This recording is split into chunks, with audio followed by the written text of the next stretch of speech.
wabarakatuh. Alhamdulillah.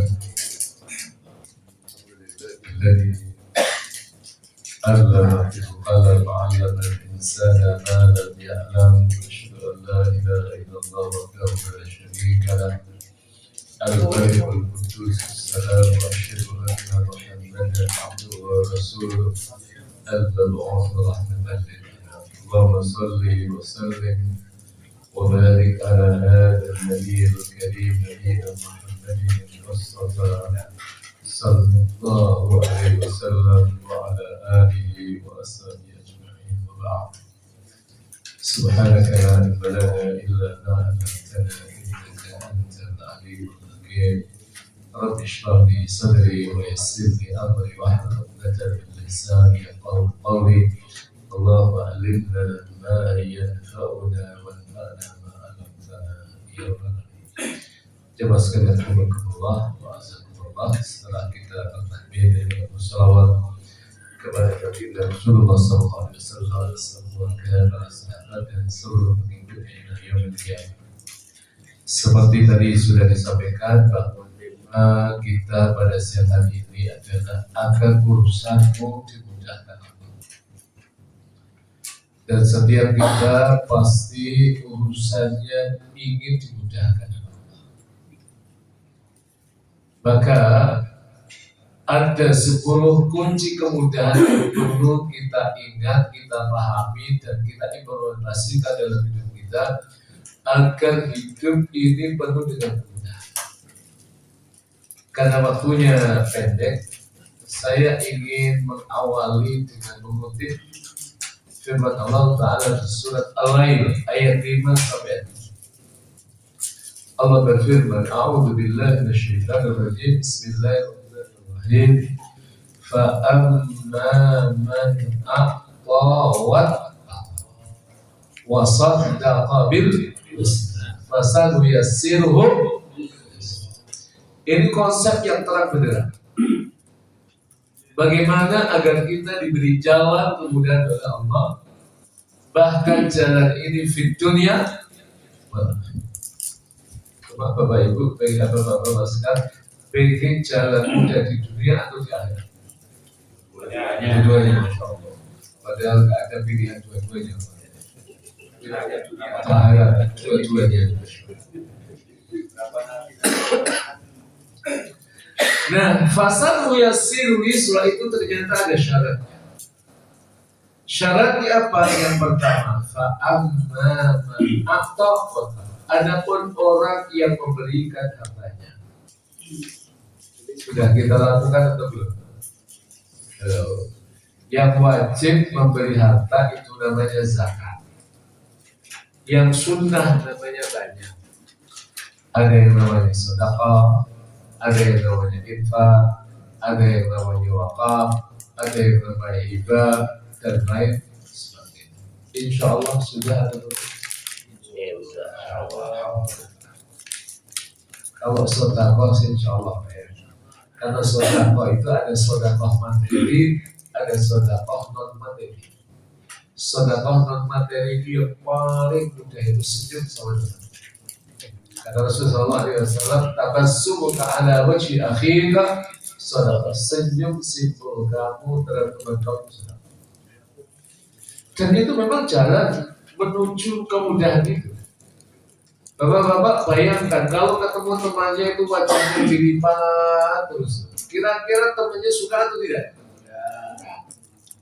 Tapi kalau kita sumringah, tahu sumringah apa? Sumringah itu bahasa apa itu? Suriname apa ya? Kalau wajah kita sumringah itu kelihatan happy, orang lain mau ngajak kerjasama dengan kita, berinteraksi dengan kita kan ya. Tapi kalau kemudian wajah kita sampai di kantor, sampai di perusahaan sudah dilipat-lipat, nanti sampai rumah ketemu istri dilipat lagi, nanti sama warga dilipat lagi, kan orang pasti nggak suka dengan kita. Dan itu berarti kita menutup pintu kemudahan. Itu satu. Nanti kita berbaca. Yang kedua, wattaqwa dan bertakwa kepada Allah, wasaddaqa bil husna dan membenarkan adanya pahala yang terus. Jadi ada pahala Dan kompensasi dari pahala ini adalah nanti ada yang namanya Jannatullah, surga Allah Subhanahu. Jadi kemudian adalah karena Allah yang diberikan kepada orang-orang yang memenuhi sebab-sebabnya. Kemudahan itu tidak gratis. Kemudian tidak gratis. Baik, ini 10 kunci kemudahan. Tolong diingat-ingat, tolong dipahami, tolong direnungkan, dan tolong diamalkan. Insya Allah hidup Bapak-Bapak sekalian akan mudah. Yang pertama adalah bertakwa kepada Allah.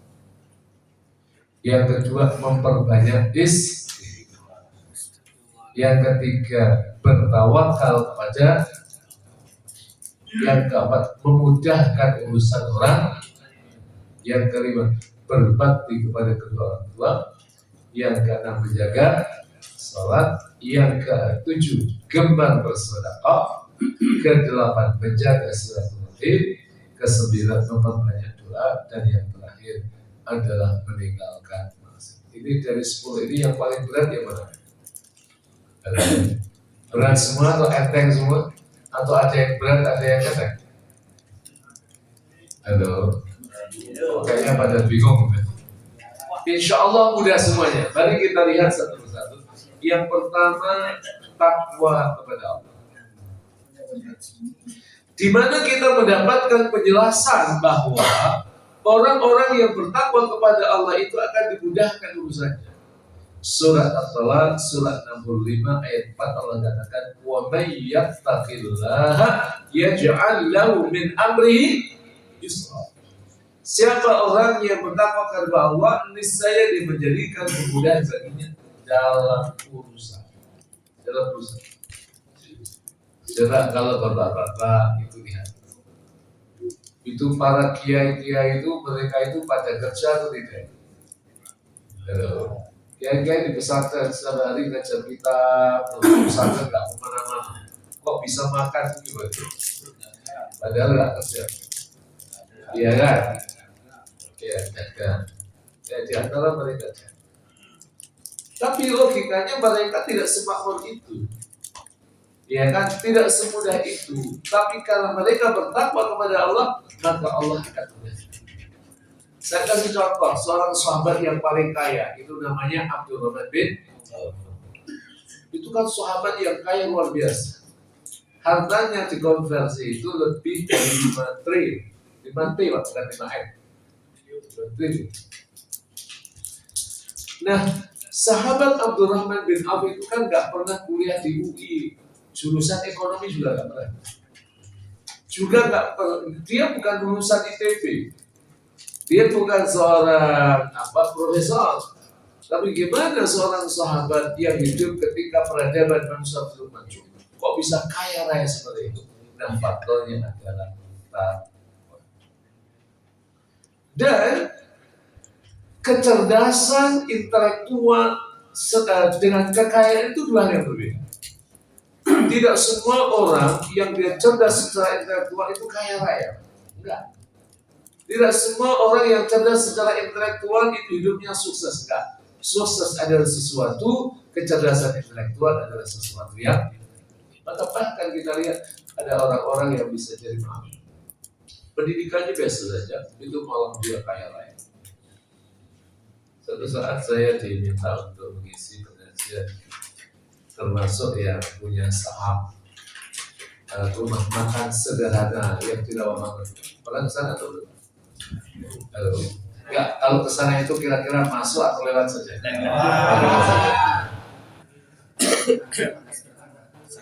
Jadi itu ownernya itu kan orang Padang. Awalnya itu kan orang Padang. Dan itu pendidikannya tidak sampai SMP. Logikanya gimana orang yang pendidikannya SD tapi kemudian bisa kaya raya? Ya kan? Dan mereka yang pendidikannya tinggi secara finansial itu kalah.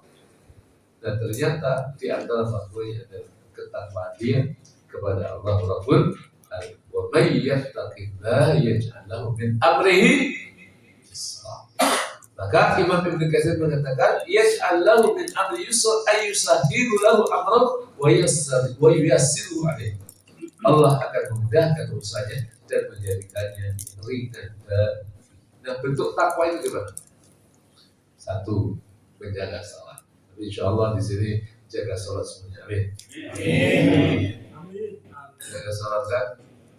Ini kalau mohon maaf, kalau pas nggak kerja, nggak ada pengajian, itu biasanya kalau sholat dulunya jam 1, setengah 1, atau masuk sholat langsung ke musola. Aduh. Ya kadang jam 1 gitu ya. Ini coba diubah. Kalau yang ingin hidupnya dimudahkan, yang ingin yakin, yang nggak ingin setelah. Tapi kan pengen kan? Jelas salah. Yang kedua, jauhi maksiat. Apalagi hari ini kita hidup di era digital. Hari-hari ini saya banyak bicara tentang overstimulasi digital. Jadi kita hidup di satu masa di mana otak kita ini mengalami tsunami informasi. Notifikasi, aplikasi itu banyak luar biasa. Ya, diakses dengan begitu mudah. Ada Facebook, ada Twitter, ada apa lagi, TikTok, ada WA, ada YouTube, ya kan? Ini kira-kira yang hadir interaksi dengan itu semua enggak? Halo, itu Masya Allah. Itu sampai kadang-kadang melalaikan kita.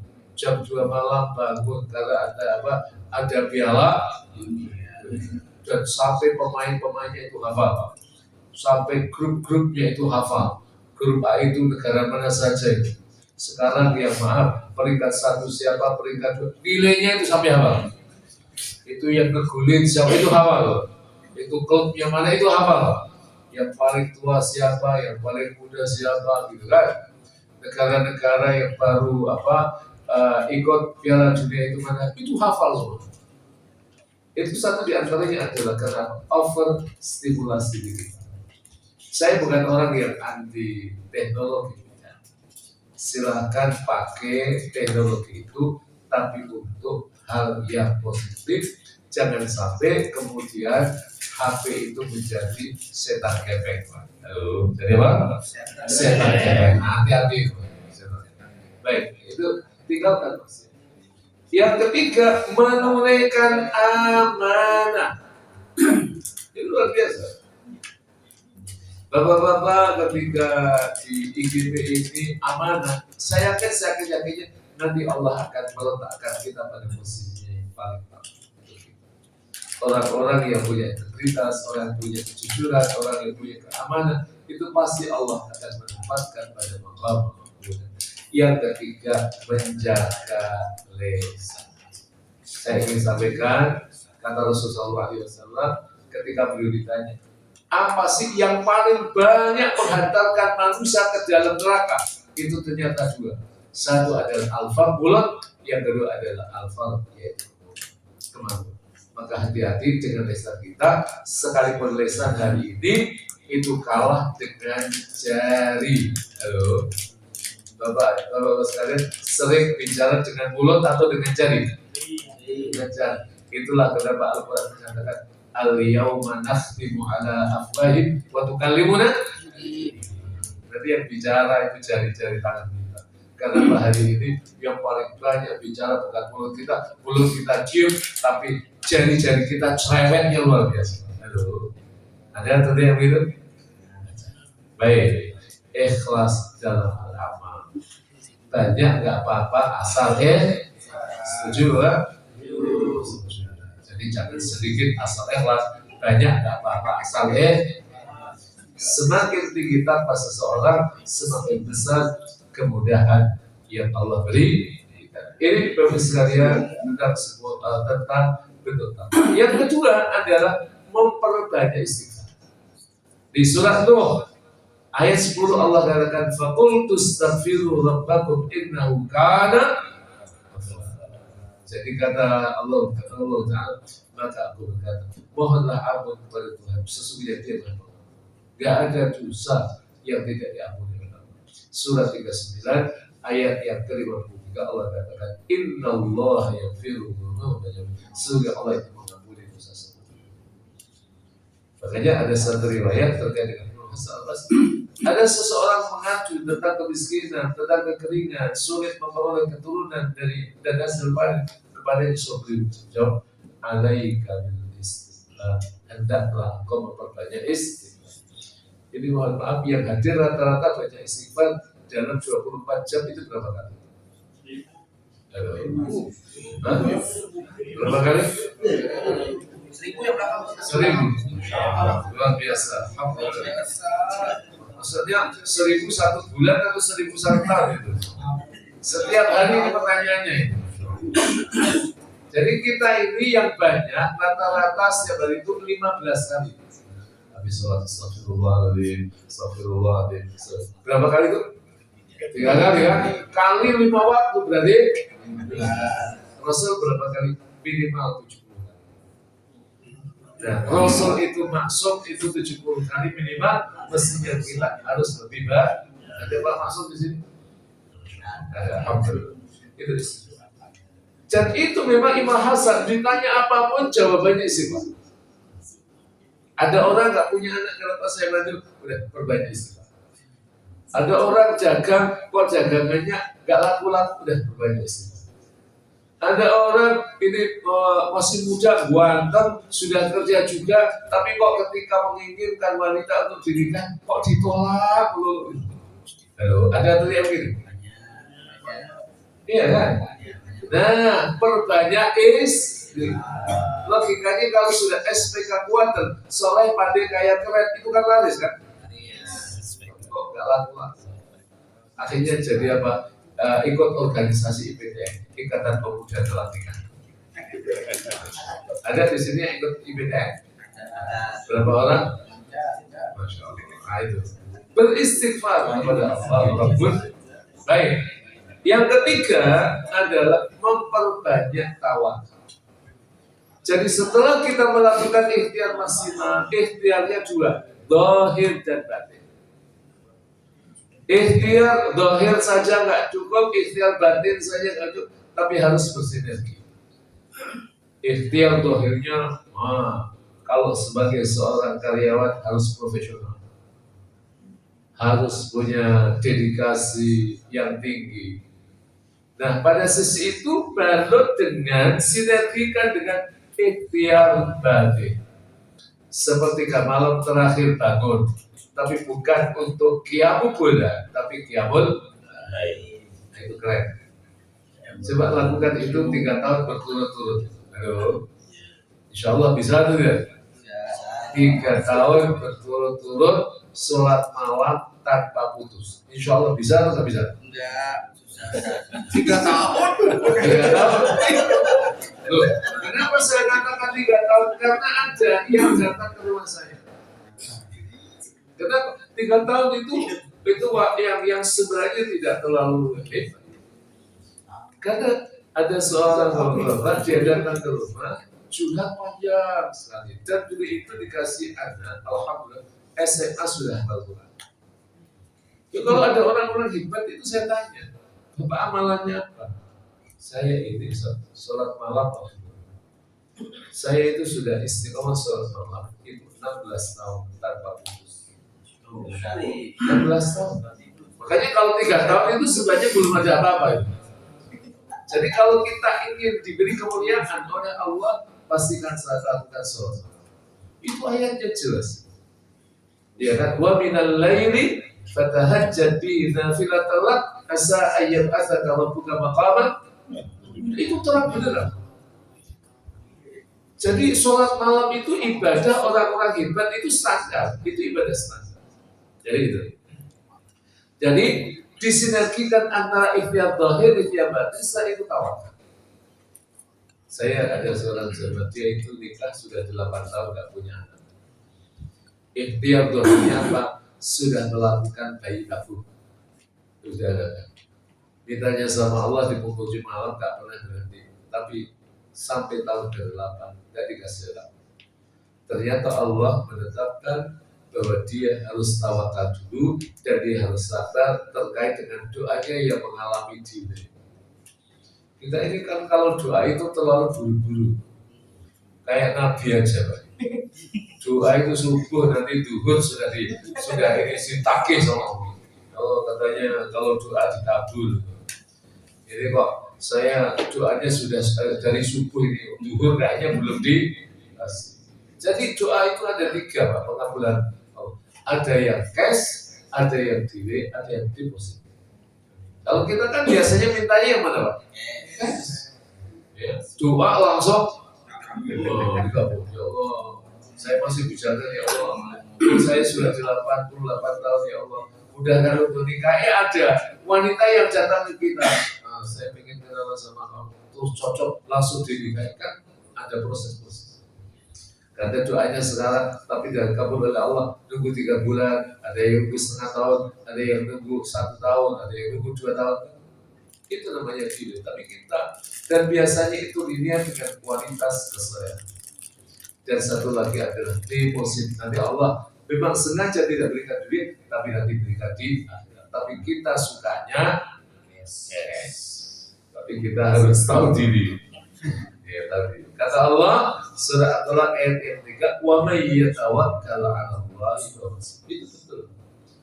Jadi tahun ke-9 setelah ia menghentikan ikhtiar dohirnya sudah bayi tabung dan dinyatakan gagal. Ternyata tahun ke-9 ketika dia berhenti itu melakukan upaya bayi tabung, ternyata istrinya hamil normal. Itulah kuasa Allah.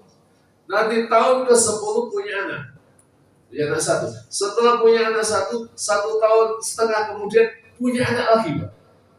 Setelah punya anak kedua 1,5 tahun lagi punya anak lagi, Pak.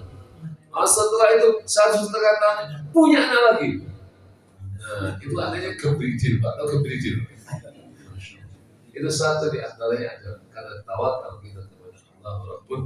Bapak-bapak sekalian, kalau nanti coba kita sesekali mengamati perjalanan hidup kita dan kita sudah berada dalam puncak tawakal, biasanya Allah mendatang.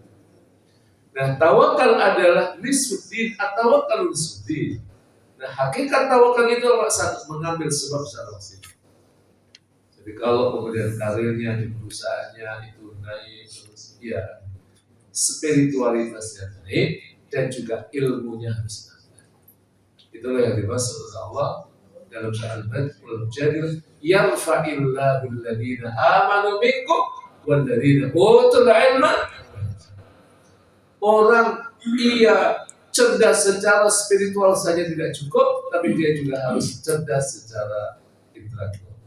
Intelektual saja juga nggak cukup, tapi dia harus cerdas secara spiritual.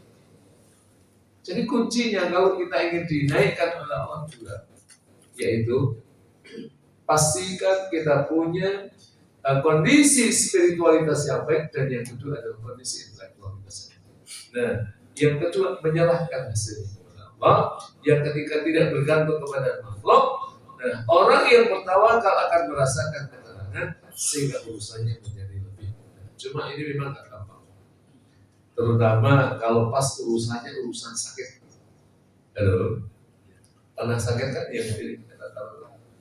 Halo, apa sakit apa? Sakit hati. Jadi sakit itu, saya pernah mengisi pengajian.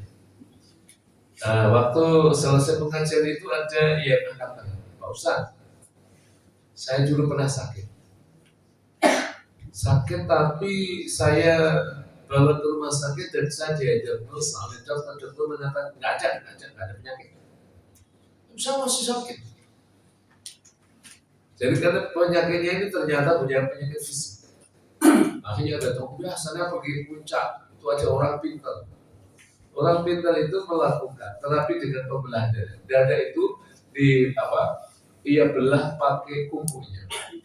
Dan kata saya sendiri belah pakai kuku, kemudian dia mengambil sesuatu dalam perut saya.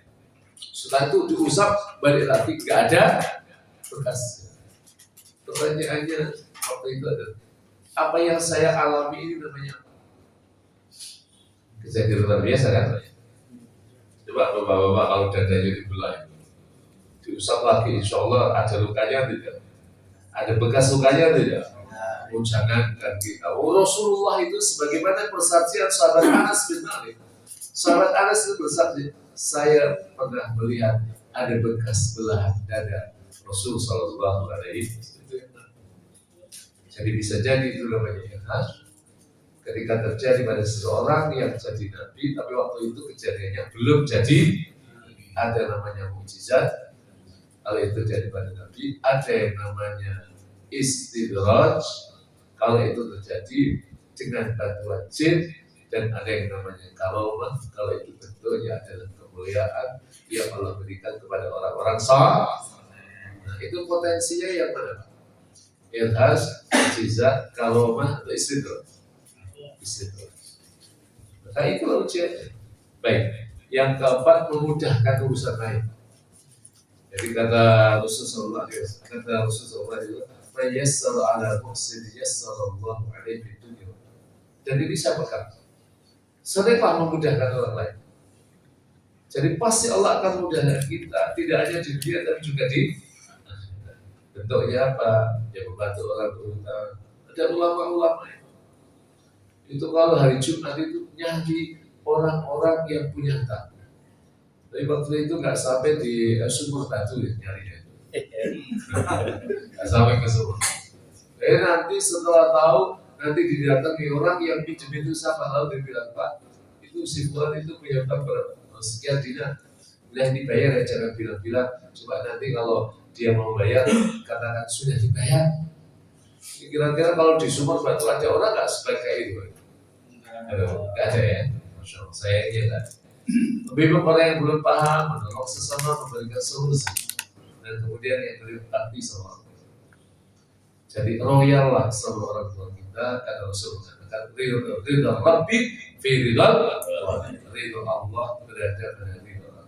Contoh yang paling nyata adalah ada seorang nabi namanya Uwais al-Qarni. Gendong itu emaknya waktu tawaf di Ka'bah. Kalau bapak-bapak kira-kira insya Allah kuat atau enggak gendong emaknya ibunya. Mulia kan? Kemudian yang kedua menjaga salat. Jaga. Salat ini bukan perkara yang gampang. Apalagi pas Masya Allah mau sholat subuh masih lelah, apalagi pas liburan dari Sabtu dari Ahad itu ya. Itu kalau pas bangun ada suara azan tapi kok badannya kayak masih apa capek lelah, insya Allah tetap sholat, tetap insya Allah tetap di pulau kamu. Aduh, alhamdulillah, berarti pengajiannya berhasil. Yang ketujuh adalah bersedekah. Saya termasuk orang yang meyakini apa yang disebut dengan the power of God, kekuatan. Biasakan apa nih? Gak usah banyak-banyak. Saya ada seorang jamaah yang kakek-kakek umurnya Pak 70 tahun lebih. Hari ini masih hidup dan istiqomah ngaji sama saya.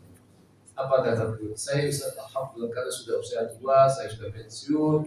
Ya duit saya terbatas, dan alhamdulillah setiap hari saya menyisihkan 2.000 rupiah untuk masjid. The power of God itu ternyata hidup. Mudah disehatkan oleh Allah. Pengen mana Pak?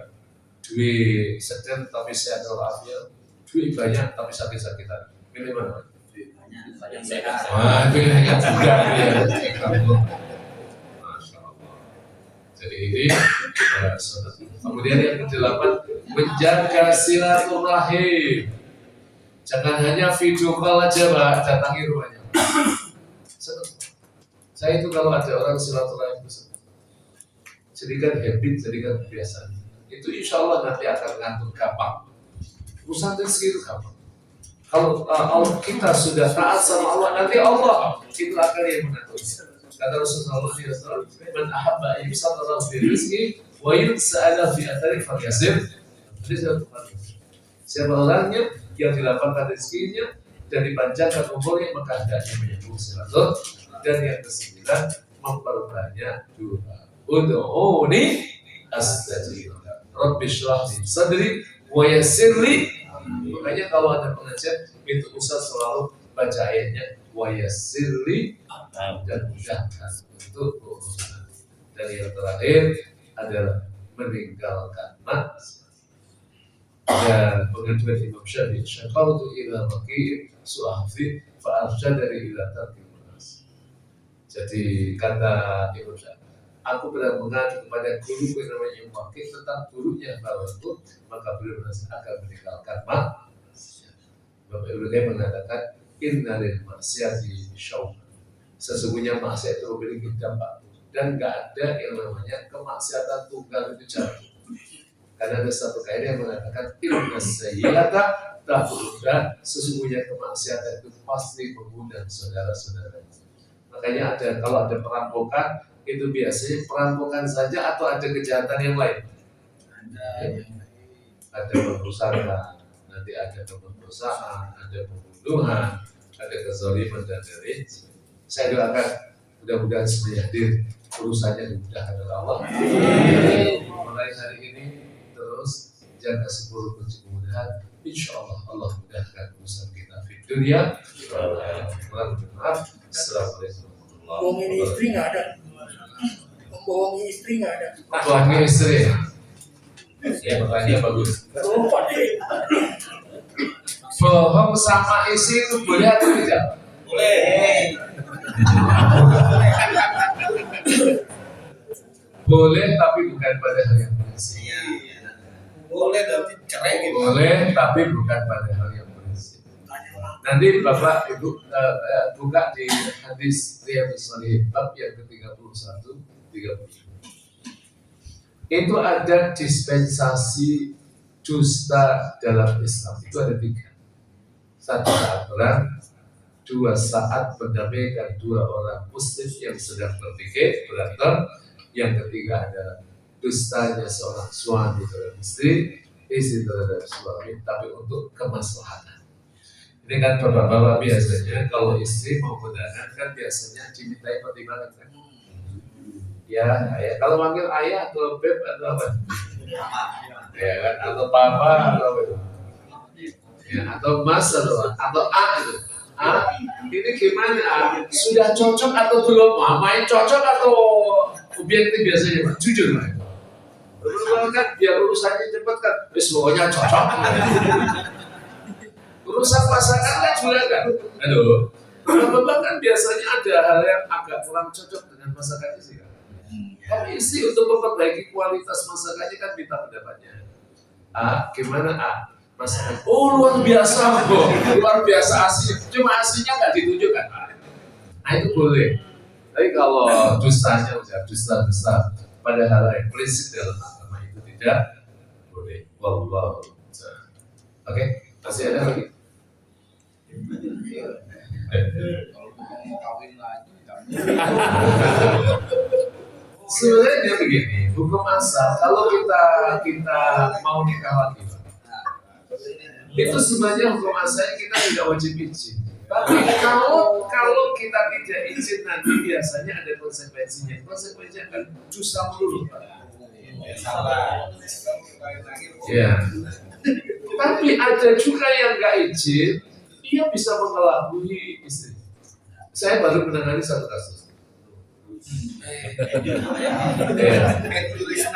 Jadi begini, ini pasangan suami istri kelihatannya harmonis. Karena apa? Suaminya itu kalau malam selalu ada di rumah kerja, tapi setiap malam selalu di rumah. Dan ternyata istrinya kaget ketika suaminya meninggal. Ternyata suaminya punya selingkuhan.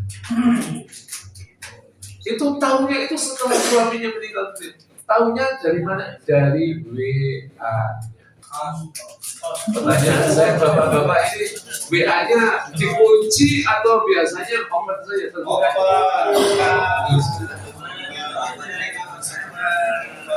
Nah, musibahnya adalah ternyata suaminya punya hutang 600 juta. Ya kan? Punya 600 juta. Nah, kenapa punya uang 600 juta? Untuk selingkuhannya.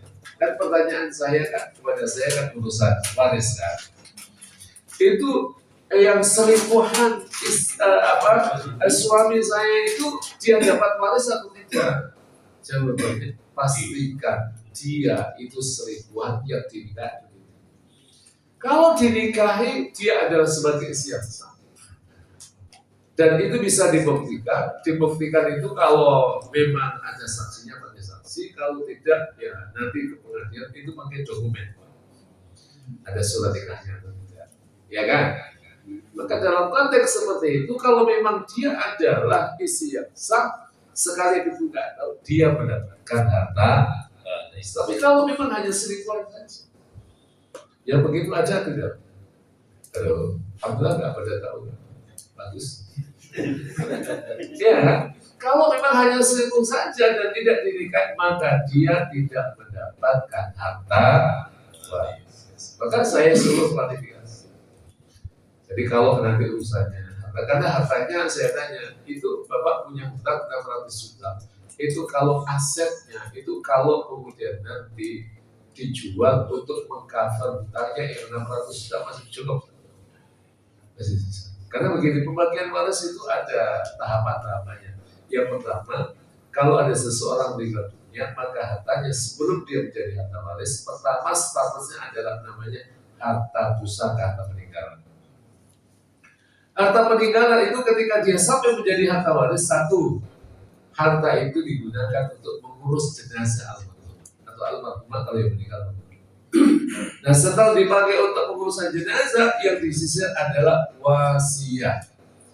Dan saya ingin sampaikan sama bapak-bapak, wasiat itu tidak boleh sama ahli waris.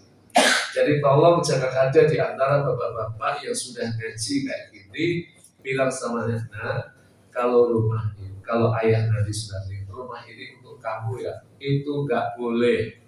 Yang boleh apa? Nah, rumah ini untuk kamu, ini suratnya, dan ini saya bicarakan juga sama saudara-saudara kamu dan mereka sudah setuju. Itu namanya boleh, namanya bukan wasiat, namanya hibah. Hadiah itu pasti hidup, Pak. Itu boleh. Tapi kalau Bapak sekalian memberikan setelah kematiannya, itu namanya wasiat itu. Saya kira sudah jelas. Jadi kalau Bapak-bapak ingin ngasih sama anaknya itu ketika masih hidup. Kalau kita meninggal dunia, karena memang malaikat Israel itu kalau datang sama kita itu kan nggak bilang-bilang. Tiba-tiba main cabut aja gitu kan, cabut aja. Oh, tiba-tiba mati aja gitu. Nah itu maka dalam kondisi seperti itu, kalau ada yang ingin memberikan sesuatu sama anaknya, jangan melalui pintu wasiat, itu tidak sah. Tapi melalui pintu namanya hibah, dan hibah itu tolong saudara-saudaranya yang maaf itu mereka ahli waris, itu juga diajak komunikasi.